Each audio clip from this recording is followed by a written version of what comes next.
Olá, seja bem-vindo ao meu canal, meu nome é Luciano e hoje estamos dando continuidade aqui na minha série Shugyo. Dessa vez um convidado aqui, meu amigo já de longa data, Marco.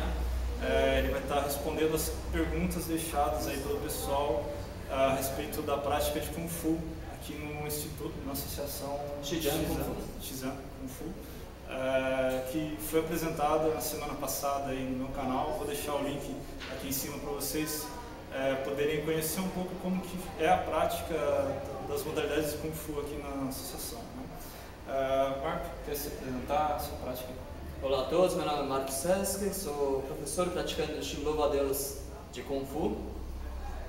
Treino um pouquinho mais de 15 anos, sou responsável aqui pela cadeira de professor de louva-a-Deus, praticante um pouquinho também de Tai Chi e Shuai Jiao. E se eu puder tirar a dúvida de vocês, esteja à vontade. A gente separou algumas perguntas, né? Mas depois nos comentários do vídeo, se vocês quiserem fazer mais perguntas, se quiserem tirar mais dúvidas, eu vou estar sempre à disposição para estar podendo sanar as dúvidas que vocês tiverem. Sim. Um outro detalhe, pessoal, esse cara aqui tem um canal no YouTube, então se vocês quiserem também podem perturbar ele lá também para estimular ele a gravar alguma coisa ou responder vocês lá no canal dele também. Dá uma força aí para ele, para que ele possa divulgar também a modalidade dele, né? Então, começando aqui com as questões que foram enviadas para o pessoal. Primeira questão do Paulo Pereira. Paulo Pereira já teve resposta aí em outros vídeos aí do canal, mandou umas perguntas boas aí, né? A questão do Paulo é a seguinte: as minhas perguntas são duas. A mistura de religião com artes marciais é para evitar que o indivíduo entre em colapso nervoso, já que por ser uma arte militar, que obviamente é usada em guerra, pode surgir assassinato em massa, e a meditação é ensinada para controlar o eu interior ou para a autoaceitação? Bom, então, vamos lá, Paulo. Respondendo um pouquinho mais a sua pergunta, primeira coisa, o que deve ser entendido, a mistura entre religião e arte marcial. Isso é algo que fica seleto apenas de professor para professor. Um dos grandes mitos do Kung Fu, da arte marcial chinesa no geral, é que ela tem um grande padrão. Na verdade, não. O Kung Fu, na verdade, são diversas famílias diferentes que agem de formas diferenciadas. Normalmente elas têm um denominador comum, que é o quê? Que são as técnicas que eram passadas de geração para geração, dentro da China, dentro do exército, que foram se espalhando pela China. Então, tem professores que acreditam que a religião tem uma grande importância dentro para um artista marcial. Tem professores que não. Se a gente fosse falar para controlar a pessoa, eu diria que o Wudê, que é a ética marcial, ela foi mais importante na China do que a própria religião. Sim. O que é o Wudê? O Wudê é uma série de códigos, mais ou menos como os códigos cavaleirescos europeus. Isso, tipo o Bushido, que diziam o que era um homem, o que era um homem bom, o que era um homem perfeito, o que era um conceito um pouquinho mais confucionista. Sim. E o Wudê não é uma coisa só também. Dependendo da época, ele ia mudando. Como, por exemplo, num período de guerras, um guerreiro, um aristocrata, que seria um guerreiro, a principal arma dele seria um arco e flecha. Tá? Se você pegar um pouquinho antes de Cristo, talvez ali na época antes dos primeiros impérios, ou Sim, um pouquinho antes. época clássica. Isso. As principais guerras eram travadas entre a infantaria e os aristocratas em bigas, né? Se você já viu o filme Demolidor, você vai saber o que é uma biga. E normalmente o aristocrata lá com arco e flecha atirando, e normalmente essa era a batalha. Então eles eram, na verdade, lords da guerra. Só que com a unificação do Império, eles não queriam mais que o aristocrata ficasse lá. O cara com o exército, precisava unificar tudo. Então o que eles fizeram? Opa, peraí, as competições de arco e flecha, em vez de você ter força para poder tirar uma flecha e perfurar o alvo, agora um bom homem é só aquele que acerta seu alvo. Não é mais o cara que consegue ter força. Se você conseguir acertar o centro do alvo, é mais importante do que qualquer outra coisa. Por quê? Num período de guerra, um arqueiro desse, ele teria muito mais dificuldade bélica do que um cara que tivesse acostumado com casca, né? Sim. E em tempos mais recentes, por exemplo, tem uma grande frase que é bem famosa assim, os chineses são os doentes da Ásia. Por que isso? Porque teve um período da China que fazer exercícios físicos eram ruins, eram mal vistos pela aristocracia. Sim. Então, isso aí que você comentou, até tem um detalhe da cultura chinesa, que antigamente as pessoas ricas deixavam as unhas crescerem, né? Tipo, ficava parecido com o Zé do Caixão, né? sim. E aquilo ali denotava que a pessoa era rica, porque com a unha muito comprida você não consegue fazer trabalho manual, você não consegue trabalhar com construção, ser carpinteiro, nem nada. Então, tipo, é uma pessoa que é rica ou ela tem um trabalho intelectual, né? Sim. Então, para um cara ser considerado como um grande homem dentro da sociedade, ele não podia fazer exercícios. Isso incluía arte marcial. Nossa. Então, quando a gente fala de controle da população, do guerreiro, do arte marcial, é exatamente isso. Depende da época, depende do professor. Tem professores que querem a religião. Eu brinco com o pessoal que nem se aprendeu a nadar. Se o seu professor for extremamente católico, o cara vai falar para você, você só vai aprender a nadar se você aceitar Jesus no seu coração, porque Jesus vai impulsionar os seus braços. Sim. É uma visão errada de fé? Não é errado, tá? Calma, gente, não estou falando nada contra a religião católica ou qualquer outra religião. Mas é uma visão diferenciada e propícia e individualizada do próprio professor. A outra pessoa que não tem a religião, ela vai poder também aprender. Sim. Porém, é notório que um artista marcial é um grande perigo principalmente antigamente, foi um grande perigo para vilarejos, vilas, somente cidades, comunidades pequenas. Porque um cara que sabe manejar a arma e bem, ele pode fazer um estrago muito grande. Sim. Há um tempo atrás eu vi um vídeo, na China moderna agora, um vilarejo, chegou uma gangue e os caras estavam só com um facão, tinha um cara com Quantal quem não sabe quanto essa arma que tá aqui, tá? Não sei se tá pegando, mas depois a gente mostra, né? E tinha um cara até com Quantal lá, um cara da gangue. Aí tinha 2, 3 caras do vilarejo lá que com uma enxada, pra tentar... Aí se pega o embate deles, né? Um cara quer te acertar, mas também não quer se acertar, fica aquela coisa de... Sim, sim. Falta técnica ali, né? Falta técnica, falta treinamento, falta disciplina de arte marcial. Você começa a imaginar no 1600, 1700, quando efetivamente você tinha um treinamento marcial, o cara estava acostumado com aquilo, era uma ferramenta do dia a dia dele. E o que ia acontecer se um cara desse resolvesse entrar numa vila, por exemplo, e extorquir dinheiro deles? Usar a habilidade dele para prejudicar outras pessoas. Se juntasse com mais 2, 3, 4, um grupo de pessoas que soubessem arte marcial, o cara se tornava um lorde da guerra, né? Um senhor da guerra. E isso era preocupante. Então foram sendo feitas diversos tipos de situações pelo governo, pelos professores, para impedir que o cara se formasse um cara desse. Sim. Essa é uma das razões também, por exemplo, que tem aquela grande...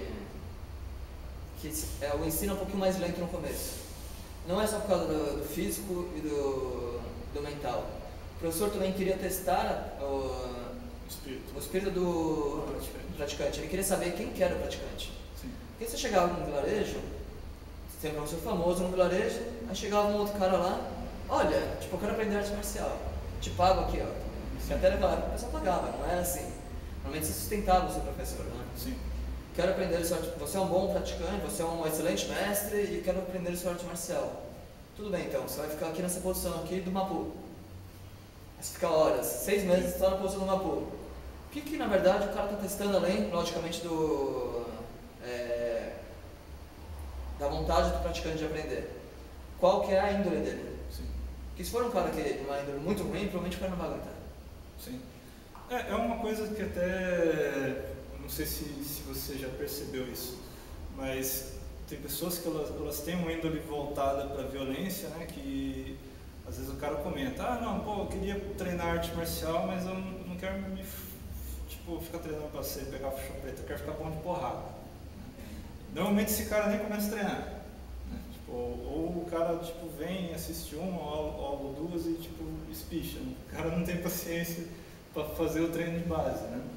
E essa questão da espiritualidade, né? Então, até, por exemplo, eu, no meu caso, sou ateu, não acredito em deuses, espíritos, nem nada, mas eu reconheço que a parte filosófica das artes marciais ela é importante para que você tenha um senso de moral, de compreender de que aquilo que você está aprendendo pode vir a ser nocivo para outras pessoas, então é uma coisa que você tem que guardar e só empregar realmente em última situação, realmente, né? E para muitas culturas antigamente esse tipo de conceito vinha pela religião, né? Sim, a religião que trazia e ensinava esses conceitos para a população. Mas também você não depende totalmente da religião para aprender isso. Você pode aprender isso pela sua família ou pelo seu círculo de amizades, de convívio. Normalmente as crianças pequenas, os adolescentes, eles formam o seu caráter de acordo com aquilo que eles veem ao redor, né? Então, você pega, por exemplo, no caso do Japão. No caso do Japão, algumas artes marciais, escolas, elas eram passadas dentro da família. Então, mesmo que você tivesse uma índole muito boa, você chegasse, me ensina, o cara não ia te ensinar. Ele ia ensinar o filho dele e talvez um sobrinho, e olha lá. E normalmente quando se ensinava a um estranho, se ensinava só o básico. Tipo, só não, se segura desse jeito aqui e acerta aqui nesse ponto. Mas o pulo do gato mesmo se guardava para a família, realmente, né? A China também teve muitos casos que aconteceram nisso. Quase ocasionou a extinção, né? Essa questão de segredo, de não passar, quase ocasionou a extinção de diversos estilos de artes marciais. No Japão também. E quando a gente fala em Kung Fu, pessoalmente acredito que é uma coisa só. O Kung Fu ele é um termo que a gente chama de guarda-chuva, né? Umbrella expression. Que dentro dele tem diversas artes marciais diferentes que todos chamam de Kung Fu. Você mais ou menos Bujutsu, né? Bujutsu, sim. Isso, dentro das artes japonesas, tipo, todas as práticas que eram empregadas pelos samurais eram conhecidas como Bujutsu. Desde o arco e flecha até a construção de castelo. Tipo,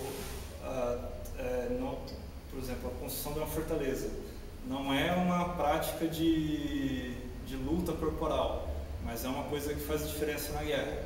Então, por ser um assunto de guerra, que ia dar diferença no resultado de um combate, os samurais também estudavam essas outras disciplinas e também é considerado Bujutsu, é uma arte guerreira.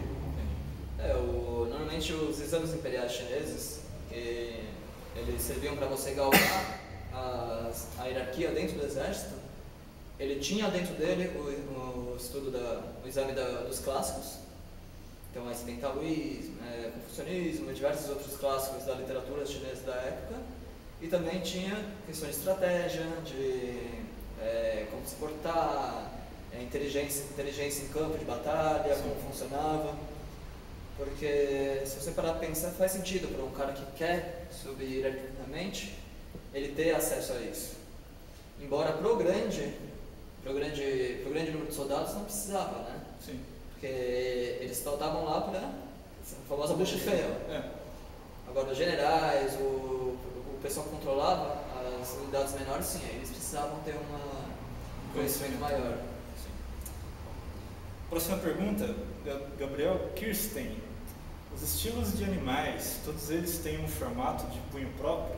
Queria saber como é o punho do estilo macaco e o estilo dragão. Gabriel, né? Gabriel. Muito bom, obrigado pela pergunta, Gabriel. A questão do punho próprio é um pouquinho mais complicada do que cada estilo de animal tem um punho característico. Por quê? Porque normalmente são diversas situações. Quando a gente pensa no louva-a-Deus, que a gente faz a pinça, né? Isso aqui é uma situação de combate, não estou imitando um louva-a-Deus em si. Sim. Ele fica mais parecido até por causa de uma questão estética e provavelmente ele foi sendo desenvolvido aos poucos. Eu não tenho certeza, não posso falar que desde a criação do estilo, o cara pegou, aqui vai ter isso aqui é um punho de louva-a-Deus. Isso aqui é uma situação que acabou acontecendo e provavelmente ela foi sendo modificada para ficar mais parecido com a pinça com o tempo do que o contrário. Sim. Do que ter nascido dessa forma. Os animais, normalmente na China, principalmente na China antiga, eles estão mais relacionados a características do que ao visual. Então, por exemplo, quando a gente fala dragão, você vai ver diversas formas. Eu tenho um grande mestre da nossa família, que é Valdivino, do Mato Grosso, que eu vejo dele fazendo, né, que é um estilo haka, que é um estilo de punho curto. A mão do dragão seria mais ou menos isso aqui, essa garra. Sim. Só se você parar para pensar quantos estilos diferentes não fazem essa mesma garra. Lógico, alguns têm variações, mas qual a característica do dragão? Normalmente, o que dizem são a sinuosidade ou os movimentos não lineares, que simulam a característica do dragão de se esquivar, e tem outros pontos da cultura chinesa que a gente teria que se alongar muito para poder explicar, né? Sim. Que aí vem desde a fertilidade até outras questões sobre a mitologia do dragão chinês. O macaco também, o que simula o macaco, por exemplo? Porque se você for ver diferentes famílias, você vai ter um punho diferenciado. Tem punhos que a pessoa faz assim, como se estivesse simulando tipo um macaco aqui. Sim. Geralmente no moderno, no macaco moderno você vê muito isso. Tem alguns macacos, você vai ver só o dedo. Parecido com a pinça do louva-a-Deus, mas só um dedo. Sim. Tem outros estilos de macaco, por exemplo, como o Tombi. Pouca gente sabe que o nome do estilo Tombi inteiro, ele é macaco branco passando a mão pelas costas, né? Soco pelas costas, ou braços de... Aí não seria vou falar um pouquinho que é um gibão. Não sei se vocês sabem o que é um gibão, que é um macaco sem rabo. Mas não é um macaco, tá? Sim. E ele não tem uma característica de mão própria dele. Qual a característica principal que é chamada de macaco? Os braços, o extremo uso de braços, movimentos amplos, alongados, trabalho inteiro do corpo para bater. Essa é a característica do macaco, dentro do estilo. Sim. Então, quando a gente fala de animais dentro dessa questão, é bem complicado. Lógico, quanto mais moderno quanto mais se modernizando vai ficando o sistema, o estilo de arte marcial, mais característico vai ficando o punho ou algumas situações dentro dele. Hungá, por exemplo, isso aqui é bem característico, né, do Hungá, essa mão aqui. Sim. Mas se você parar para pensar, o Hungá tem quantos animais? Não é um só. Muita gente acha que é tigre, mas são vários animais. A pantera, essa mão aqui, pode ser característico ou será que o estilo se desenvolveu através de uma técnica parecida com essa? É difícil falar, tipo, qual a característica, o punho principal de cada estilo. Sim. Para bêbado, todo mundo assistiu o Jack Chan, né? Sim. Aquela mãozinha aqui segurando o copinho, né? Ou esqueci o nome. A cabaça. A cabaça. Mas, por exemplo, o bêbado tradicional, ele está dentro dos estilos. Então, pronto, você tem formas em bêbados do louva-a-Deus, tem formas em bêbados do garra de águia. E muitas vezes, se você pegar algumas formas antigas, tem vídeos do pessoal dos estilos do sul fazendo formas em bêbados, você não vê uma mãozinha assim em cabaça, mas você vê o formato de você agir como, que eles falam com a mente como bêbado, né? Que não é aquela coisa tão característica que começou a acontecer depois do filme, depois do Drunken Master, né? Que foi o filme que estourou o estilo bêbado, depois surgiram 10 milhões de estilos diferentes e continuam surgindo. Sim. Mas... Então não existe uma padronização.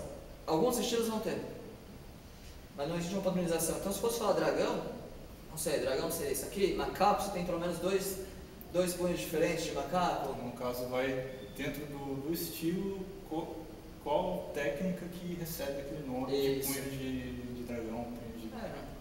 Normalmente sim. Normalmente às vezes dentro do estilo não tem nenhuma técnica que receba o nome. Sim, sim.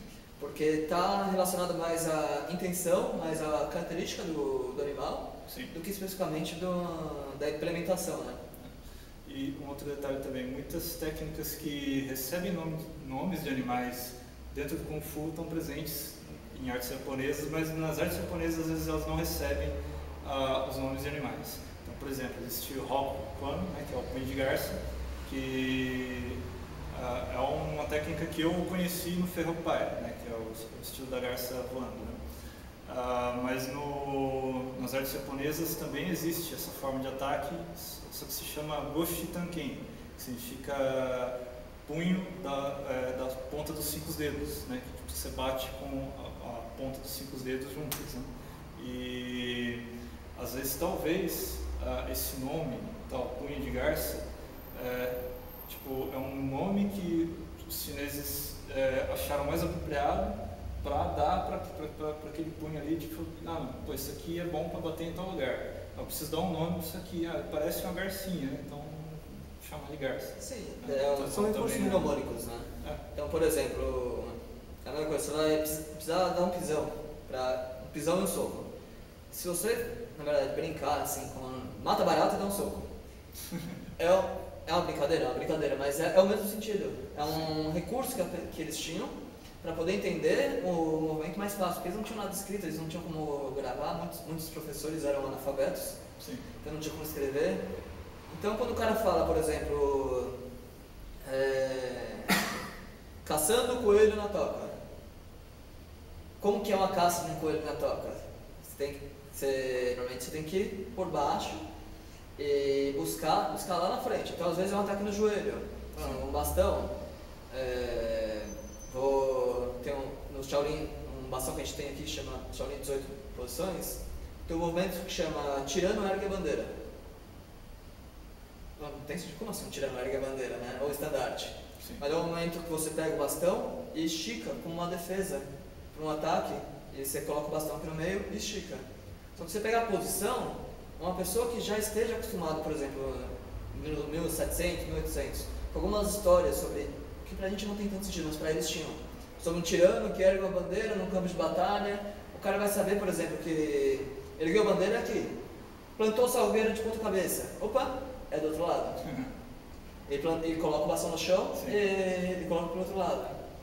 Então, esses normalmente são formas deles lembrarem mais fácil do que o movimento é e de como ele funciona.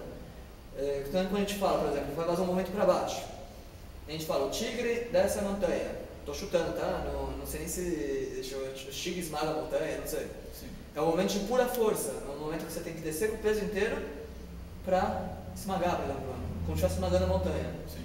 Agora, se você fala, o dragão esmaga a montanha, é um momento de fadinho, que é um momento só de explosão muscular e não de você colocar força bruta. Sim. Então, para eles faz sentido. Mas como a gente não tem acesso, por exemplo, a peças, a histórias, até canções de minar, tipo, da época, pra gente hoje não faz tanto sentido esses nomes. Mas para eles era um recurso que eles tinham de, opa, ouvi o nome e já sei o que é. E tem também casos, por exemplo, de nomes que mudam pelo plano de entendimento. Como que chama? Não sei se vocês têm esse momento de cortar a mão. Depende, tipo, se você estiver aplicando um golpe com a faca de mão, bater com a mão. Só que fazer esse movimento completo de bater ou na cabeça ou aqui no caso, dentro da Bujinkan seria Tetsuichi Ken, tipo, é uma marreta de mão.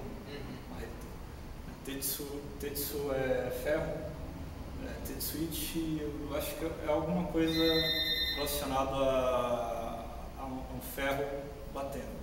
Em alguns movimentos, isso aqui é chamado de Pituri, que seria cortar, punho cortando.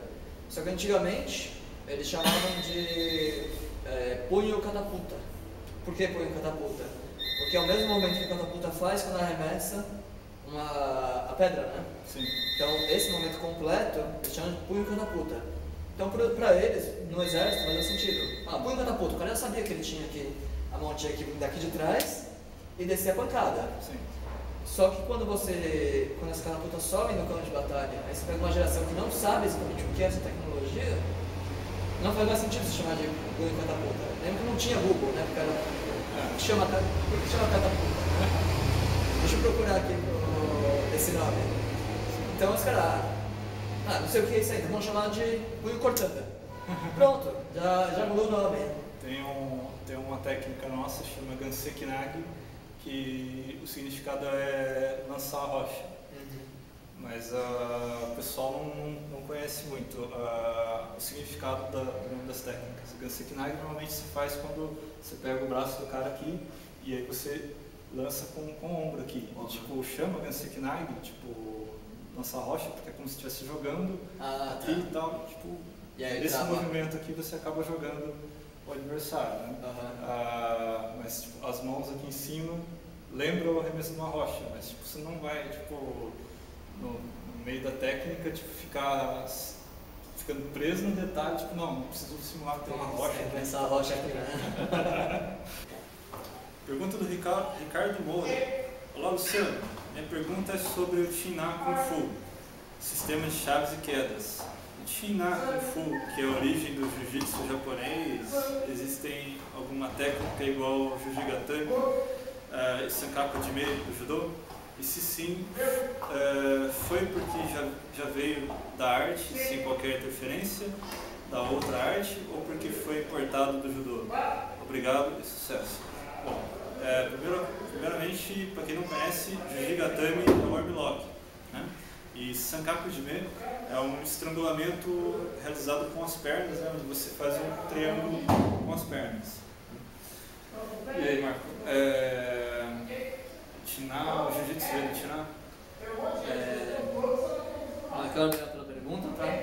Primeira coisa, acho que vocês viram a mudança do ambiente, né, que a escola está com aula, então provavelmente não precisa ouvir um ruído, não sei o que, é porque está tendo aula no espaço principal. Agora a gente mudou para o segundo espaço da escola.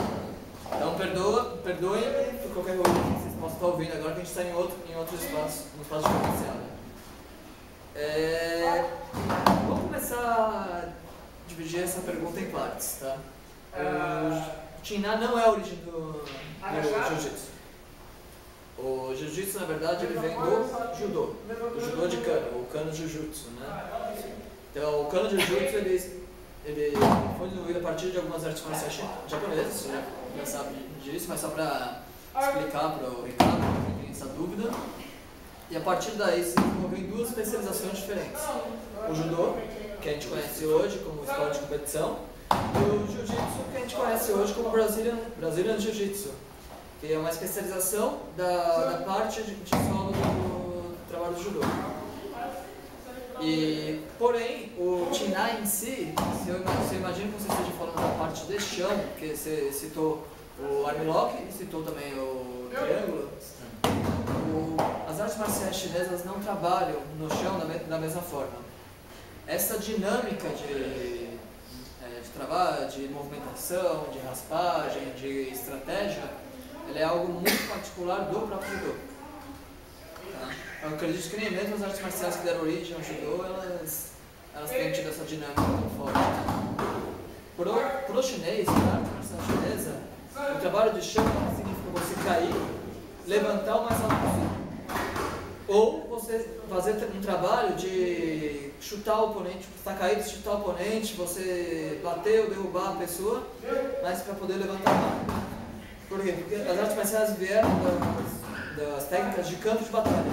Então, quando a gente fala campo de batalha, a gente está falando de pessoas com lança, escudo, facão, com mosquete, com flecha, lance de fogo, que era uma arma que atirava fogo literalmente pela ponta dela.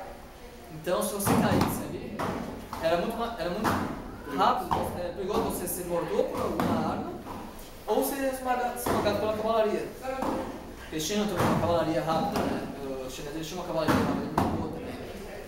Então eles desenvolveram técnicas voltadas para isso. E como não teve uma... é diferente dos mais japoneses, eles têm um trabalho muito focado no outdoor, em fora da casa. Então eles nunca tiveram um foco tão grande em fazer esse trabalho de domínio no chão. Porque para eles sempre consideraram, caiu no chão, você está morto. Então, por exemplo, existem artes marciais como o de Tan Chuan. Se você procurar no YouTube, você vai ver a versão moderna dela, que o cara vai, se joga, levanta, que elas são especializadas em trabalhar o você caiu, levantou, você caiu e fez algum movimento no chão. E interessante, por exemplo, também alguns estilos de macaco, que a gente já comentou antes, né, sobre a mão, característica do macaco, eles são especializadas em trabalho no chão. Que normalmente é mais do sul da China ali, é um trabalho de você partindo de cima, partindo da posição em pé e entrar no chão. Então, quando a gente fala de trabalho no chão, na arte marcial chinesa tem que ter uma noção que ele não existe como a gente está acostumado a ver no jiu-jitsu, nem no judô. O que existe na arte marcial chinesa no chão, né? Além do soco. Ou o que é o Jin-Na? Desde que o homem é homem, que a gente tem dois braços, um tronco, duas pernas e uma cabeça, existem maneiras diferentes de você utilizar, dominar e combater um outro oponente. Então, por exemplo, povos diferenciados tinham artes marciais de wrestling, de arremessos, e também de apresamentos, de chaves, de posições de dominação sobre o outro indivíduo. E aí vou te falar você tem os nórdicos, você tem os europeus, você tem os índios brasileiros, você tem os japoneses, você tem os chineses, você tem os mongóis, aí vai lá a região da África, África do Sul, Egito, Etiópia, todos eles têm tribos diferenciados, lembrando que a gente está falando sobre regiões atuais, de governo atuais, mas na época eram diferenciadas, né? Eram tribos, eram povoados, eram nações, às vezes com fronteiras diferentes. E todos eles desenvolveram algum sistema parecido. Eu brinco muito com o pessoal e falo, a partir do momento que você aprendeu a empurrar o amiguinho, você já está fazendo uma arte marcial de contato, né? Não é pra fazer bullying, não, viu? Jamais. Você pode até se perguntar por que no caso do Japão, tem essa luta corpo a corpo, focada no trabalho de chão, e no caso do judô e jiu-jitsu, em começar a deitar. No caso do Japão, houve um período de guerras também, com artes marciais voltadas para campo de batalha, manejo de armas, técnicas que demandam de espaço, né? Mas depois, com o período de paz também, começaram a surgir artes marciais, técnicas de defesa para o ambiente doméstico, porque em muitos casos você seria atacado talvez por um vizinho, enquanto você conversava com ele para resolver algum assunto dentro da sua casa. Então você estaria dentro da sua casa e a vida japonesa era no tatame, no chão, o pessoal ficava sentado no chão, ajoelhado. Então se você fosse atacado, ou se você começasse um ataque, ia partir daquela posição. Então aí você começa a ver técnicas que partem dessa posição ajoelhada, né? Mas não necessariamente elas ficam no chão, né? E nos castelos japoneses também, os nobres e as pessoas ali, elas eram obrigadas a usar kimonos muito compridos, que tinha a barra da calça do kimono, era 2 vezes o tamanho da perna.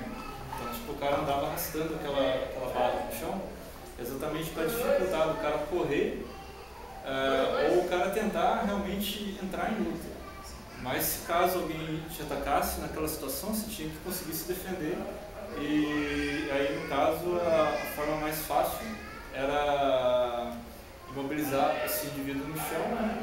E sacar a sua espada ou pegar uma corda para amarrar ele e prender ele. Então, no caso do judô e do jiu-jitsu, no Japão, tem esse trabalho de chão por causa que a cultura japonesa forçou o surgimento desse tipo de arte marcial. Então, jiu-jitsu e judô surgiram no Japão, né? E no caso, o jiu-jitsu, vocês podem imaginar como se fosse parte da família do judô, que por um motivo de distância acabou se separando, perdeu o contato com o Kodokan, com o judô, né? E hoje em dia é uma arte marcial que caminha com as próprias pernas e tem suas próprias técnicas e regras, né? Mas é isso aí, essas técnicas do judô e jiu-jitsu não vieram necessariamente do China. Zen Lakers, Luciano, na real, eu tenho duas perguntas, porque são duas que eu realmente sempre tive curiosidade. Se der para fazer só uma, olha só a segunda. Tá? Eu vou olhar só a segunda. Brincadeira, eu vou fazer essa pergunta. Por que as armas que possuem lâminas usadas no Kung Fu têm a parte da lâmina mole? E é só para demonstração? Não seria melhor pôr um material mais resistente para treinar algo com impacto? Ou uma defesa com contra-ataque? Em alguns cantos eu já pesquisei sobre o estilo macaco, dizem que é um estilo não ortodoxo. Por quê? Vou falar de arma, né? Vamos sim. Lakers, né? Link do pessoal. Sim, acho que, na verdade, você já respondeu a sua própria pergunta. A lâmina muito fina, na verdade, é só uma arma de treino. Ou, na verdade, nem de treino, isso aqui é uma arma de apresentação, né? Você aqui é um facão. Ele tem um dano duplo por causa do teto, não tem? Mas se vocês se separarem, olha, ele é totalmente flexível. Pra que é isso aqui? O cara vai fazer um show, principalmente no moderno, ele vai lá, vai bater, não sei o que, aí fica mais bonito, fica mais vistoso, se a arma tipo, balançar, se a arma estalar. Então, e ele normalmente ele é muito leve. Então você não precisa se preocupar também com o peso da arma. As técnicas em si você não cansa, né? Você vai cansar naturalmente de movimento, mas você consegue aprender mais fácil com um facão desse. Uma outra arma que seja um pouco mais tradicional, ela vai ser mais rígida. Agora, você falou, não é melhor um outro material, uma outra forma? Sim, as espadas que eram usadas no combate, elas eram usadas de outro material totalmente. Era aço também. Algumas elas tinham uma têmpora também e argila, mas a estrutura dela de ser feita, ela era diferenciada. Então, por exemplo, um facão. Nós não temos uma arma aqui uma arma que a gente fala que é uma arma de verdade, né? A gente tem ela em aço, que a gente vai mostrar pra você. Mas o facão, por exemplo, aqui vocês podem ver que ela é uma lâmina só. Ou seja, a pessoa pegou aqui o aço, fez o corte, provavelmente na máquina, porque é massa, né? Então, produção em massa. E depois só encaixou aqui as outras peças. A lâmina, uma espada mesmo, normalmente ela teria uma parte mais grossa, que seria o aço mesmo, tipo, mais grosso, que é a parte mais resistente. E uma outra que é conectada aqui também, que é a parte do fio. Para que isso acontece? Para a arma não quebrar. Normalmente pode acontecer ela quebrar. Deixa eu pegar um facão, né? Tem esse facão duplo aqui. Vou mostrar o facão duplo aqui para vocês. Que ele possui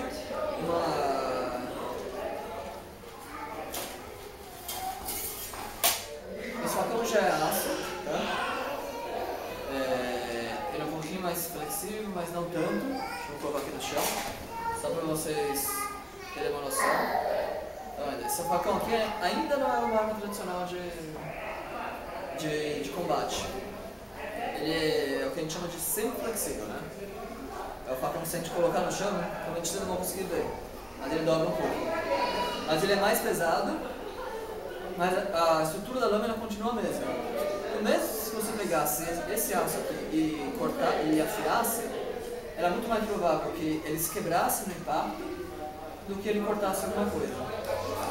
Além desse aço semi-flexível aqui, a gente tem outras armas também. Vai ver, por favor, a espada. Aqui do lado. Essa espada aqui já é um aço um pouquinho melhor. Essa espada é um aço que você poderia inclusive afiar. Você afia essa espada, você afia isso aqui, mas ainda existe o risco, pela estrutura dele estilhaçar. Ter estilhaço, provavelmente vai dentar muito fácil, porque não é um aço preparado para isso. Então, as armas de combate deles mesmos, antigamente, eram muito melhores do que a gente usa hoje. Essa outra espada aqui, ela é uma assim flexível. Está quase conseguindo um dano de tétano. Se parar, pode balançar ela um pouquinho. Você vai ver que ela mexe um pouquinho. Porque ela é um pouco mais flexível. A diferença é você parar aqui e balançar. O que acontece? Se você for se tocar com essa arma aqui, provavelmente ela vai virar.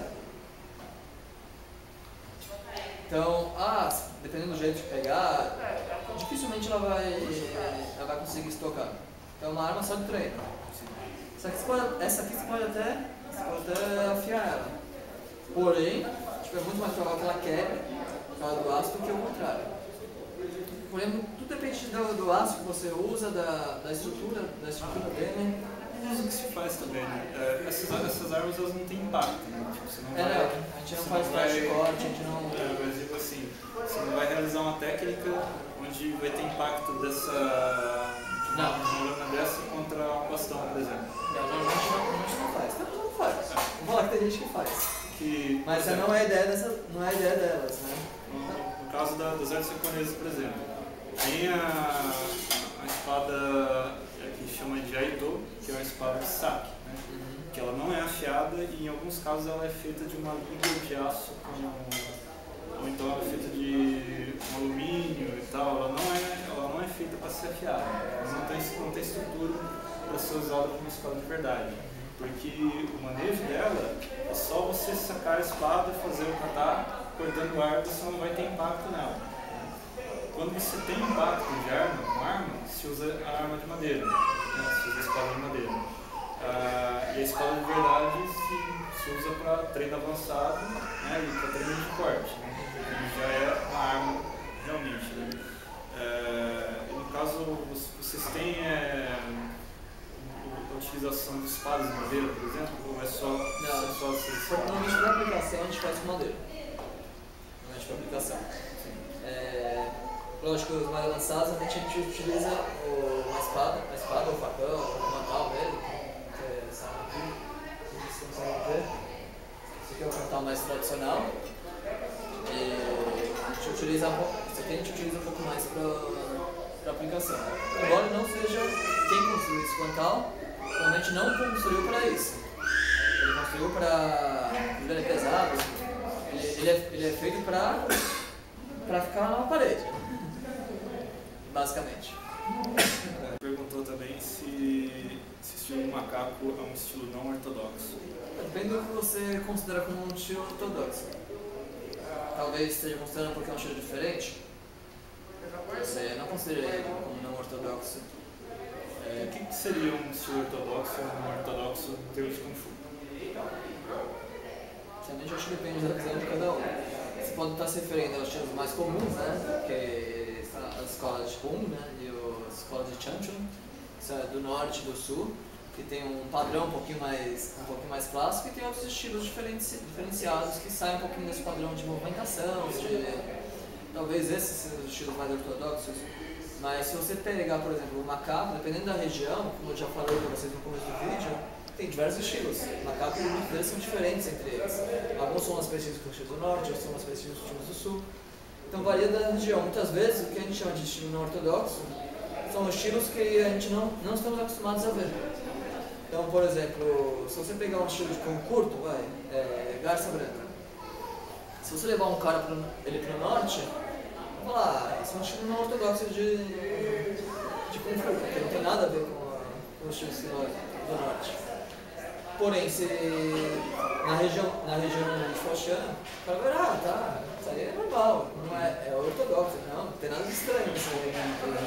Eu acho que vai muito mais da questão do seu ponto de referência. Qual é o seu ponto de referência do que é ortodoxo e do que não é?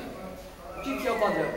Não existe um padrão assim de estilos. Existem sistemas que vêm de determinadas árvores genealógicas. Então, por exemplo, os estilos do norte, normalmente eles vêm do Chun Chun tradicional. Então eles têm uma estrutura muito similar. Pode pegar aí o próprio Chun Chun, que é o Pyongo, Shaolin do Norte, Rovadeu, Tai Chi, que é um estilo que, embora seja interno, tem a mesma estrutura do Chun Chun. Eles vão ser muito similares em muitos. Pode ser que às vezes, superficialmente, você não perceba, mas na hora que você está treinando, você entende a movimentação, entende o conceito da arte marcial, eles vão ser muito similares. Que são artes marciais que vão desenvolver muito na região de Shandong.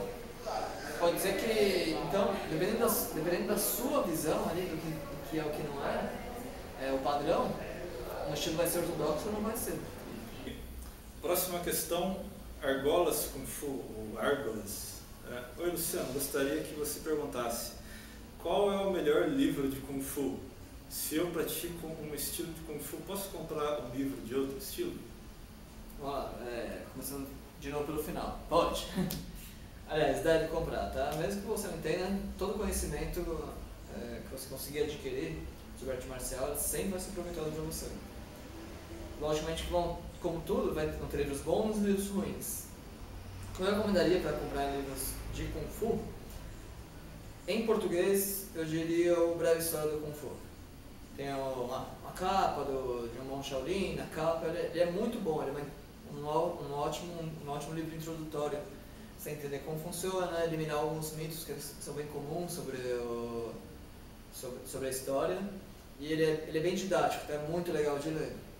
Agora, em inglês, eu diria para talvez 5,000 Years, Spring and Autumn, é um ótimo livro, 5,000 Years, não vou lembrar agora o nome inteiro.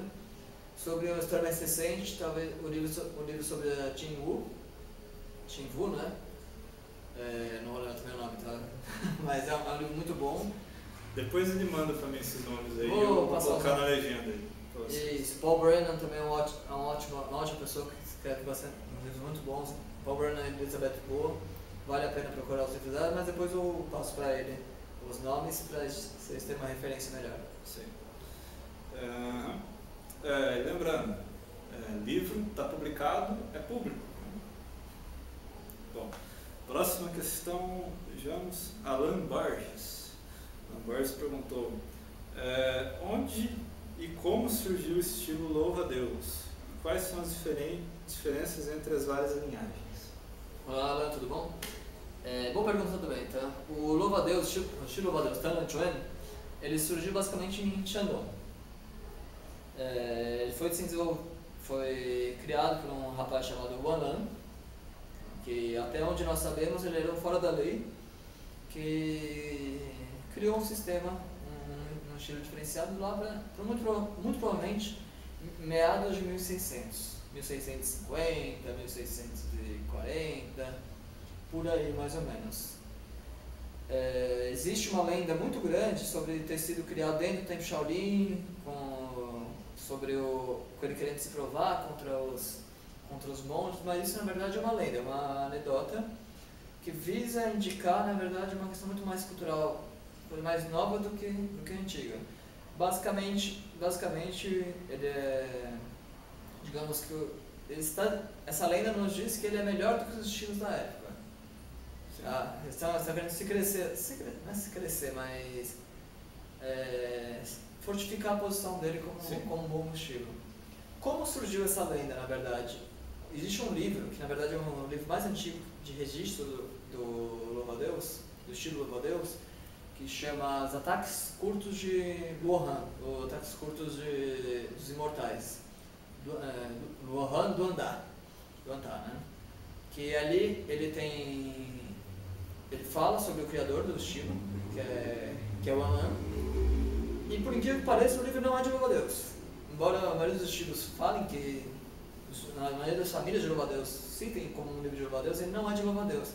Ele seria como se fosse um apanhado de diversos estilos da época para criar mais ou menos um sistema tipo, perfeito. Assim. As teorias sobre esse livro, à primeira vista, parece que ele se trata sobre um livro de Shaolin, sobre o monastério.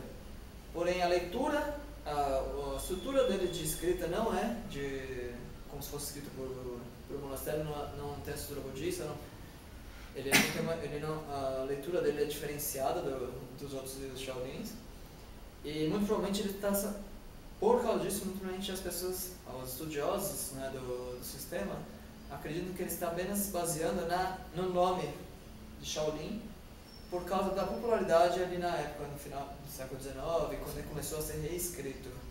Porque esse livro foi publicado mais ou menos no começo ou no meio de 1700, mas ele foi reescrito em outros momentos. E o que é mais interessante ali é que ele faz uma passagem geral assim, sobre diversos estilos. Tong Bi, que eu falei para vocês, o macaco, Chan Chuan, outros sistemas. mas ele dá uma visão geral pra gente como que eram esses sistemas antigamente, que na verdade não eram o que a gente conhece, com taulus, com toliãs, eles eram técnicas. Sim. Então, por exemplo, louva-a-Deus, quando a gente fala de louva-a-Deus, ele cita 6 técnicas de louva-a-Deus. E como que a gente sabe, por exemplo, que esse sistema não é tão novo? Porque como ele é um apanhado de diversos estilos da região de Shandong, a gente já imagina que o estilo teve que ter tempo para ser criado e ser difundido para poder ter entrado num livro sobre os melhores estilos da região. Sim. A teoria mais comum sobre o que seria esse livro seria um guia para você prestar os exames imperiais. Então, por exemplo, às vezes um cara deve ter alugado uma sala no templo. Antigamente, às vezes o cara fala, eu treinei Kung Fu no templo. Às vezes não é que treinou com os monges. O professor alugou uma sala no templo para poder dar aula ali no local. Isso era muito comum. Sim. Porque os templos eles precisavam de uma renda para se manter. Então, às vezes, para ter essa renda, eles alugavam um espaço. E qual é as grandes diferenças assim, entre as linhagens de louva-a-Deus? Eu diria que são a interpretação. Então, digamos assim, o Alan criou o louva-a-Deus. Ele ensinou para algumas pessoas, que a gente não sabe, né, qual foi a passagem, mas a gente sabe que em 1700 foi incluídas as técnicas de louva-a-Deus nesse livro. Sim. E a partir deste livro se formou o que a gente conhece hoje como estilo. Ali teve 2 grandes diferenciações, que é o que a gente chama de louva-a-Deus 6 harmonias e louva-a-Deus 7 estrelas e flor de ameixa. Tá? Mas antes era tudo, não existia essas nomenclaturas antes. Era só louva-a-Deus, o pessoal se chamava louva-a-Deus. Aí com uma linhagem dos 6 harmonias, com as mesmas teorias, os mesmos conceitos, se desenvolveu de uma certa forma, com outras influências, enquanto essa outra linhagem aqui se desenvolveu de outras formas diferenciadas. Aí dessa linhagem saiu o grande flor de ameixa, que aí centra os estilos posteriores. Flor de ameixa, Taiji, Meihua é flor de ameixa, Babu, 8 passos e outros tantos. O Chanchuan, Chanchuan, Talanchuan, que seria o louva-a-Deus punho longo, saiu também dessa linha de flor de ameixa, e da outra saiu os 7 estrelas. Então, na verdade, qual a grande diferenciação? Um cara ensina um aluno e assim ensina para o outro. Esse aluno tem uma interpretação do estilo. Sim. Esse aluno tem outra. Com o tempo de ensino, essas interpretações elas vão sendo modificadas, elas vão se diferenciando. Então, para um professor, o aluno vira assim, o meu estilo é o flor de ameixa. Por que ele chama de flor de ameixa? Provavelmente por alguma simbologia que o cara achou importante e chamou daquela forma. Sim. O meu chama 7 estrelas. Por que 7 estrelas? Porque na minha região o templo 7 estrelas, que existe um templo chamado 7 estrelas, é muito importante. Então vamos chamar de 7 estrelas para poder todo mundo saber qual é a linhagem do meu professor. Mas no final é tudo louva-a-Deus. É tudo um estilo só que com interpretações técnicas diferenciadas. Quanto mais gerações vão passando, mais diferenciadas vão ficando as interpretações. Interessante que com a globalização da internet, Sim. você começa a estudar, você começa a conversar com o pessoal, você começa a perceber as diferenças entre uma linhagem e outra e somente as semelhanças, porque o núcleo do sistema ainda é o mesmo. Sim. Por exemplo, existe só como um exemplo, de Shanxi. Esqueço minha pronúncia, tá? O mandarim que é horrível, que é da região de Shanxi. E lá eles têm um louva-a-Deus que é totalmente diferente, assim, da movimentação, não é, cerimônia já é diferente, mas esse é muito mais diferenciado. E não tem nada a ver, nada, mas a teoria dele é a mesma. Aí você pega a história, o cara aprendeu o louva-a-Deus e misturou com outros estilos. Ele aprendeu um pouquinho de louva-a-Deus e misturou com outros estilos. Você pode parar, mas isso aqui ainda não tem nada de louva-a-Deus, né? Mas a forma que o cara faz de louva-a-Deus, ela tem relação com uma antiga forma presente no manual, que atualmente nenhuma das outras linhagens fazem. Que é uma forma preparatória do sistema. Sim. Que seria do flor de ameixa. Então, na verdade, o Shanxi, se você parar para ver, por essa técnica, embora não seja reconhecível, mas a técnica principal deles é uma antiga forma preparatória do estilo. Outra pergunta do Ricardo Moura. Tenho outra dúvida. Por que nos treinos de Kung Fu, nos catis se pratica diversas técnicas de mão espada, mão agulha, ataque a pontos vitais, simulação, várias bases, etc. E no campeonato de Kung Fu as lutas parecem mais com kickboxing e Muay Thai? Olha, Ricardo, boa pergunta, tá? O que acontece? Normalmente as artes marciais chinesas elas têm uma estrutura de treinamento que eu vou falar que vou chamar de completa.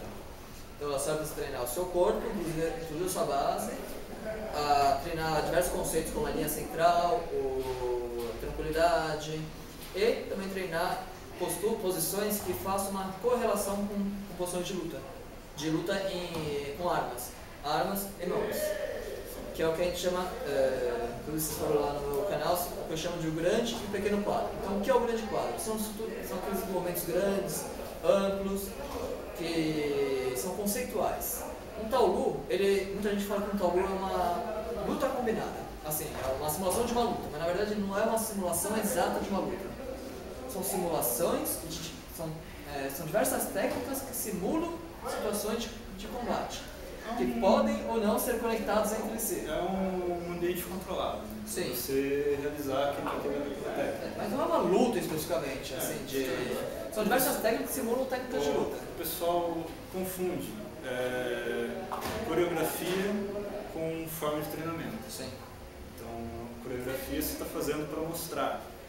A forma de treinamento não. Tipo, não, eu vou te segurar no punho e vou te socar no rosto. Você vai responder daquela forma porque é a melhor forma de responder aquela situação. E você usa esse controle da situação para você poder praticar aquela técnica, né? O pessoal entende que é uma coreografia, mas às vezes tipo, ela trabalha uma situação que é difícil de ocorrer numa luta. Sim. As técnicas em si de Taolu, né, de Katin, elas são o que eu chamo também de movimento perfeito. São movimentos que eles vão simular mais de uma situação. Então, por exemplo, um movimento, às vezes nas artes marciais chinesas ele serve para ataque, para defesa, um bloqueio, para uma chave. Então, essas são situações perfeitas. Agora, como ele vai ser aplicado, aí vai variar da situação. Vamos pegar, por exemplo, um punho longo, que o que eu vou falar do grande roda para a gente exemplificar um pouquinho melhor.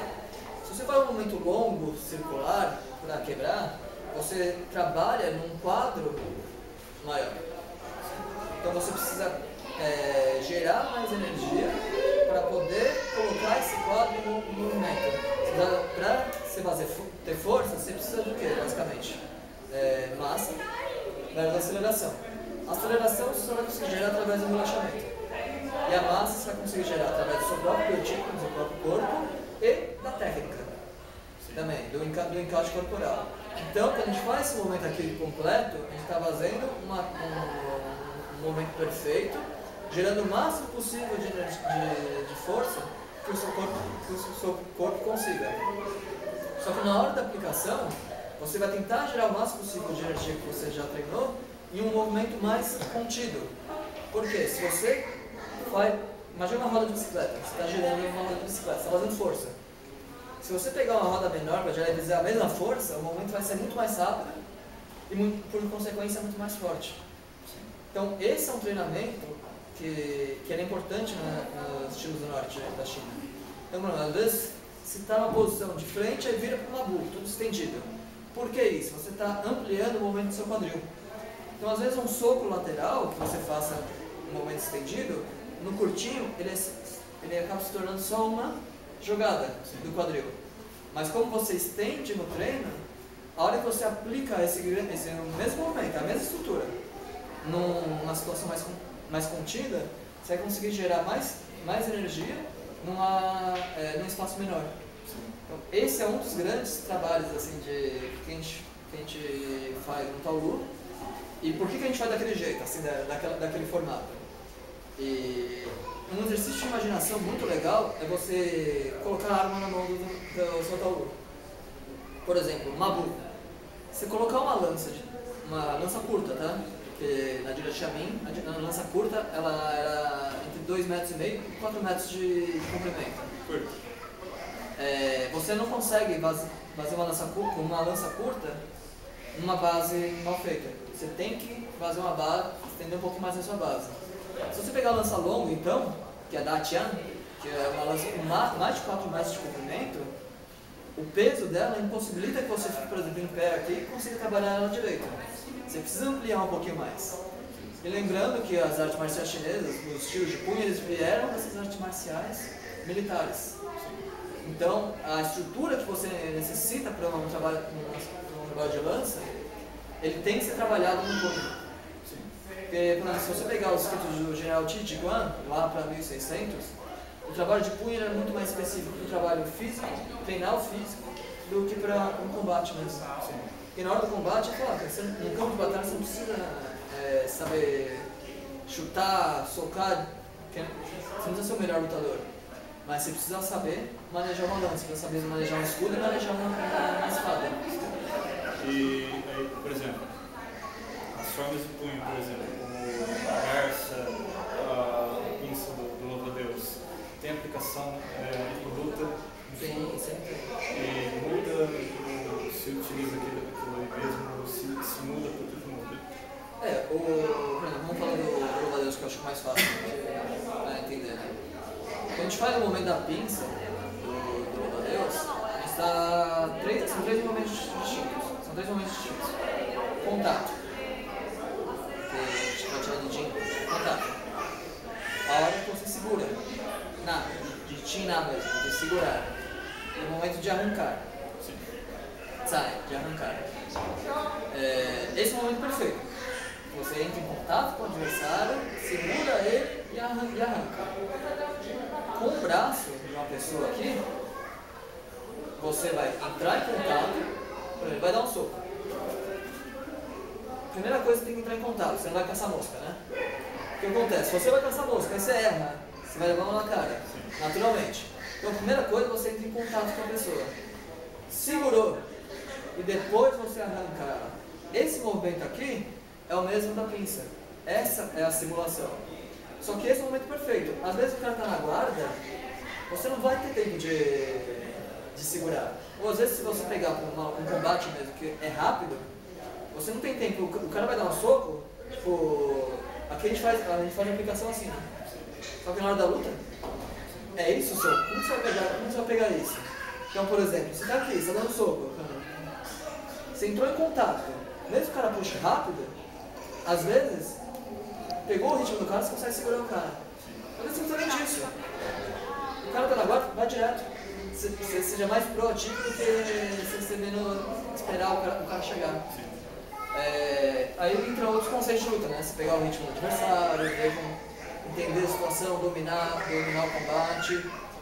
Então, mesmo no momento que seja, por exemplo, que a gente fala de como aqui, batendo de lado, ele vai funcionar. Portanto, você sabe onde bater. Você vai pegar. Você vai bater assim. Se você bater tipo, no meio do crânio, eu tenho certeza que você vai machucar o seu dedo. Mesmo com o seu trabalho de calejamento, né? Que eu chamo de dessensibilização da ponta do dedo. Se você pegar uma parte mais dura, vai machucar. Então, onde que você vai procurar? Partes mais moles do corpo. Pescoço, boca do estômago, aqui o nervo óptico, são os pedaços que você vai buscar para bater. Então, eles têm aplicação. Agora, por que a gente não vê isso normalmente na luta? Normalmente é uma questão de metodologia. Ou o professor ou o aluno não consegue transferir a parte da luta.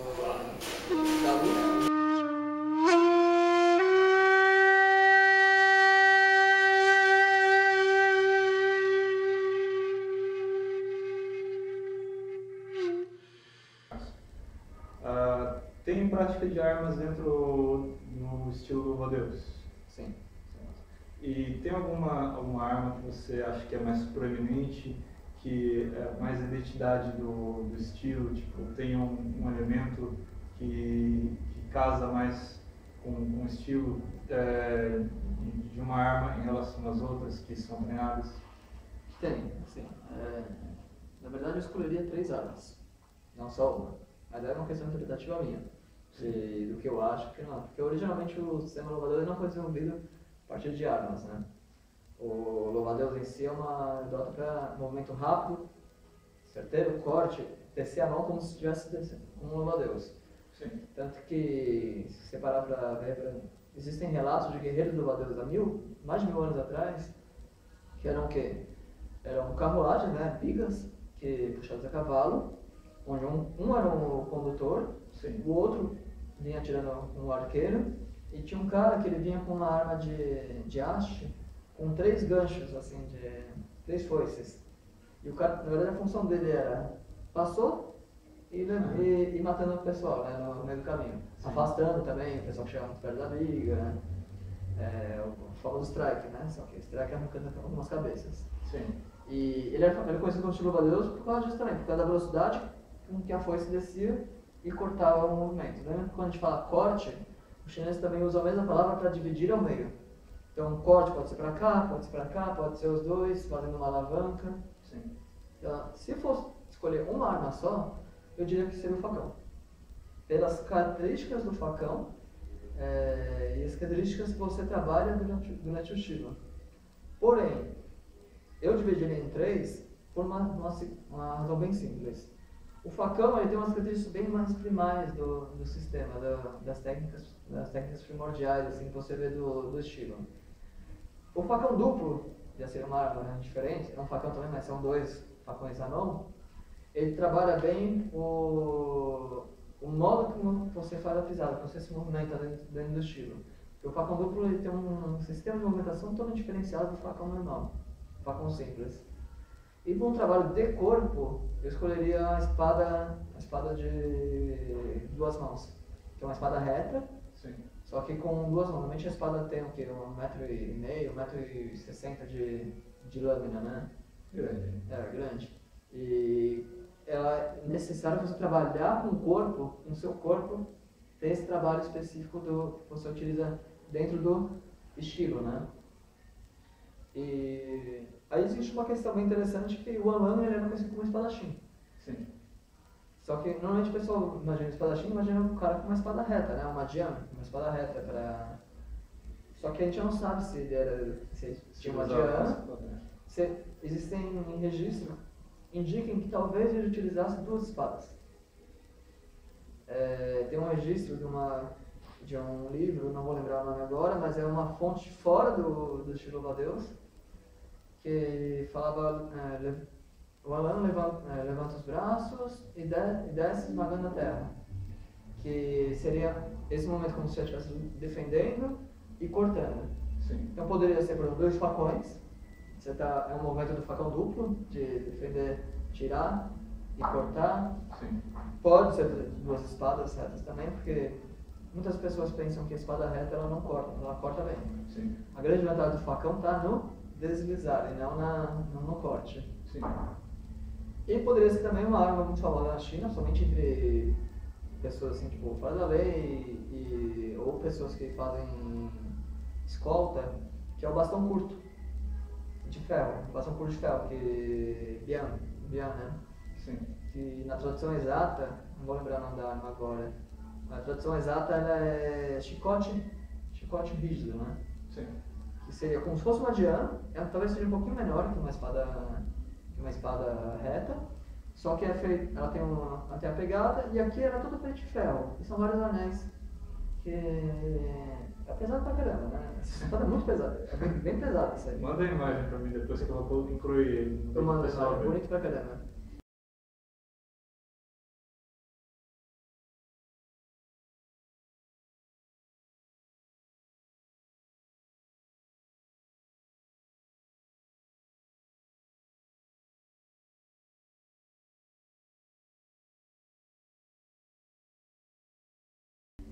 E muitas vezes ela usava em dupla. Tanto que eles falam que é uma espada para homens.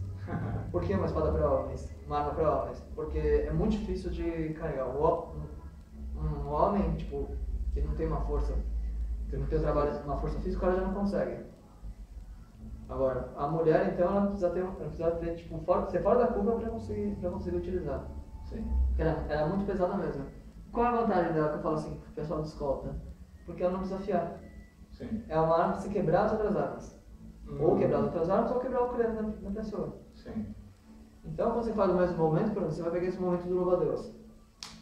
Ou então, um dos momentos originais que a gente chama de originais, assim que eu falo, os momentos que foram um dos mais antigos, né? Que é levantar e bater embaixo. Você levanta e baixa, né? É muito simples você pegar e imaginar que você está aqui com a criança, você levanta, ou com uma espada, e fura embaixo, ou esmaga a pessoa aqui embaixo. Porque uma tocada dessa também ela vai machucar bastante, né? Sim. Então você consegue fazer essa correlação. Aí você começa a entender talvez por que como talvez tenha saído o desenvolvimento do estilo. Por que ele se desenvolveu como ele é agora. Sim. Porém, isso são tudo conjecturas, né? Então a gente está chutando uma coisa que talvez possa não ter uma relação alguma. Sim. Infelizmente, os chineses não eram tão bons assim para manter registro, principalmente os fiéis das artes marciais. Principalmente se você estiver falando de uma pessoa que era considerada fora da lei, né? Sim. A coisa que acontecia com os ninjas também. Tipo, a história normalmente ela é contada pelo governo vencedor, né? Tipo, qualquer um que seja contrário à mentalidade do governante é taxado de bandido e não vai ter sua parte contada na história. Né? Talvez seja o caso do estilo. Pode ser também. Eu vejo que acho que é uma questão também, a China especificamente é uma questão do alto número de pessoas analfabetas. E falsificações também, né? Porque você pega a década de 20, tem uma explosão de falsificações. Porque no momento Koshu, a divisão entre Shaolin e Wudang dentro do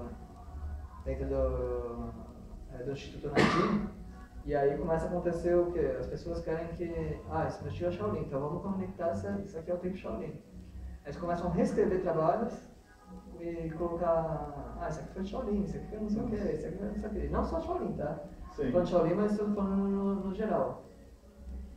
Mas o analfabetismo, na verdade, é um dos grandes problemas, né? A tradição oral, quando você se estende muito, ela tende ela mantém o cerne dela, sim, mas ela tende a torcer bastante o que é contado. Sim. E às vezes, se você não tiver a chave para entender aquilo, você acaba tendo um entendimento errôneo do que está sendo contado ali. Pergunta do Alan Borges.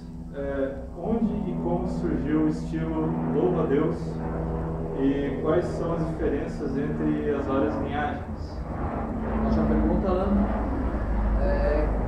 Como surgiu o louva-a-Deus? O louva-a-Deus foi criado por um rapaz chamado Alan. O Alan, pelo que a gente sabe, ele era um fora da lei. Um bandido.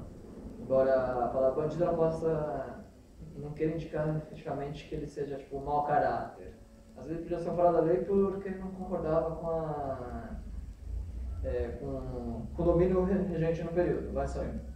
Ou ele era um cara ruim mesmo. Sim. Ele era um cara ruim. Isso a gente não tem muito como saber, né? Sim. E como que ele criou o sistema? A lenda mais comum diz que ele era um ótimo espadachim, desafiou os monges Shaolin, perdeu. Aí quando ele foi contemplar a floresta, tipo, o que eu perdi, não sei o quê. Aí ele viu um louva-a-Deus pegando uma cigarra, falou, opa, tipo, como que um inseto consegue pegar, tipo, consegue dominar uma cigarra tão fácil, né? Vou estudar esse inseto. Foi lá, estudou, depois foi no templo e conseguiu derrotar os monges. Essa é a história padrão, a lenda, né? Sim. Que muito provavelmente ela nunca aconteceu. Por que então que os monges Shaolin entraram nessa história? O nosso registro mais antigo do estilo, ele é do Talan Chuan, o boxe louva-a-Deus. Ele está num livro chamado Luohan do Anta, que são os ataques curtos dos imortais, de Luohan dos imortais, dos Arhats, que são deuses, não, divindades. E nele, ele primeiro que começa um prefácio falando que dá uma lista de diversos mestres, 18 na verdade. E o último, dependendo da versão, é o penúltimo, antepenúltimo, o último, está lá dizendo que o Alan se juntou lá no templo na época, que era uma reunião de mestres no templo Shaolin, e o Alan se juntou com eles para aprender também, para ensinar um pouco do que ele sabia. E dali nas versões realmente das famílias de louva-a-Deus, está escrito que o Alan absorveu os outros sistemas. Sim. Normalmente o pessoal fala de Shaolin por causa disso. Mas o que acontece? A estrutura desse manual, desse livro, ele não é uma estrutura de um livro que seja escrito pelo Templo Shaolin. Mesmo quando ele fala de divindades, não sei o que, ele fala de uma forma diferenciada de como o budista efetivamente estaria falando daquilo. Sim. Além de ser um termo muito mais técnica, às vezes chega quase a ser um escárnio. Mas não chega a ser uma adoração nem nada assim, mas chega a ser quase. Sim. A teoria mais clara, assim, eu acho que a melhor teoria, na minha opinião, que eu vejo de fatos, é que esse livro era um manual para pessoas que queriam prestar o exame imperial. Então ele juntou diversos estilos da região, estilos notáveis da região, para formar um estilo único para o cara treinar e se dar bem tipo, nos exames. Sim. Então, a região que foi desenvolvido isso foi em Shandong.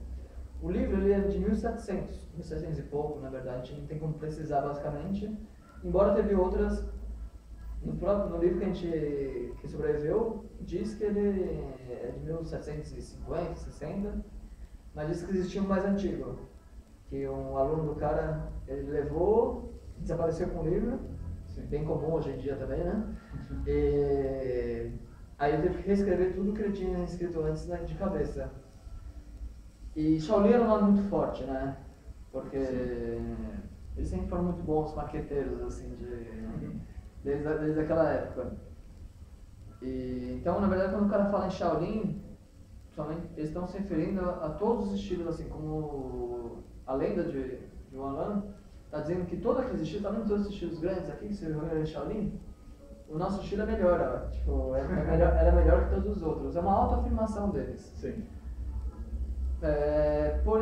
Mas como a gente imagina que nesse livro a gente já fala que o Wanlan tem algumas técnicas, na verdade são 6 técnicas, né? Que é o que é mais interessante nesse manual. Ele dá uma visão do passado no começo do desenvolvimento dos estilos de punho, das escolas de punho. E não tinha um Taolus, assim, normalmente não era um Taolus como a gente conhece hoje. Se aprende Taolu, na outra fase se aprende outro. Sim. Não tinham técnicas, então ele selecionou as melhores técnicas que ele queria do louva-a-Deus, que eram 6 técnicas que ele colocou no livro. Porém, a partir desse livro, que o louva-a-Deus atual se desenvolveu. Que todas as teorias que foram colocadas nesses livros, ele foi passado para o sistema atual de louva-a-Deus. E como ele já era um estilo que já estava bem, já era famoso, já está incluído no livro, então se imagina que o Wanlan deve ter vivido em algum período em meados do século de 1600, 1640, 1650, que é o final da dinastia Ming, começo da dinastia Qin. Aí o principal, vamos para a segunda parte agora da pergunta do Alan, as diferenças entre os estilos. As grandes diferenças, então, estão na interpretação de mestres diferentes sobre o louva-a-Deus. Então, por exemplo, o Wanlan treinou 2 caras, cada um deles tem uma interpretação diferenciada do sistema. Um gosta mais disso, outro gosta mais daquilo. Sim. Então esse aqui ensina mais outras pessoas, esse aqui ensina outros. Esses alunos, normalmente, eles vão ter interpretações diferentes também, embora sigam uma mesma linha. Sim.